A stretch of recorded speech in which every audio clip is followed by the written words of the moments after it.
Today we're starting Chapter 8, which focuses on confidence intervals. Here we're working on Section 8.1, page 490, number 10. Losing weight. A Gallup poll asked a random sample of U.S. adults, would you like to lose weight? Based on this poll, the 95% confidence interval for the population proportion who want to lose weight is 0.56 to 0.62. Interpret the confidence interval. So we have a proportion of people between 56% and 62% of people say that they want to lose weight. We're going to interpret that confidence interval, basically like what I just got done saying. So in our interpretation of the confidence interval, we're always going to include that number value, what percent we're confident at.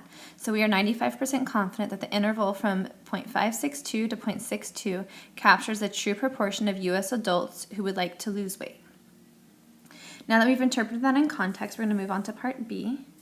And for Part B, what is the point estimate that was used to create the interval? What is the margin of error?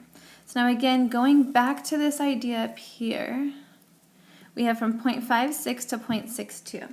Just looking at that should tell us that we have a proportion. So we'll, as we move through the sections, we're going to move from just using proportions to then using means.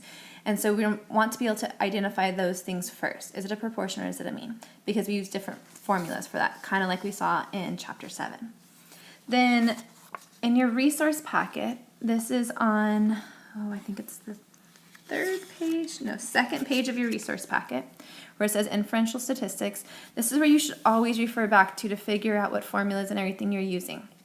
So a confidence interval is the statistic plus or minus your critical value times your standard deviation of the statistic. Our statistic in this case would be our p-hat. It would be our proportion.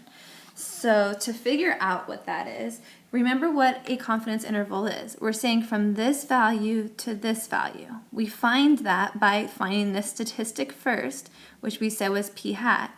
Then we subtract from that statistic and we add to that statistic our margin of error. So if we have our interval already from 0.56 to 0.62. To get our point estimate, all we have to do is find that midpoint of it. So just take 0.56 plus 0.62, divide it by 2, and you get 0.59. Now, the second part of the question, what is the margin of error? The margin of error is how far out we've gone.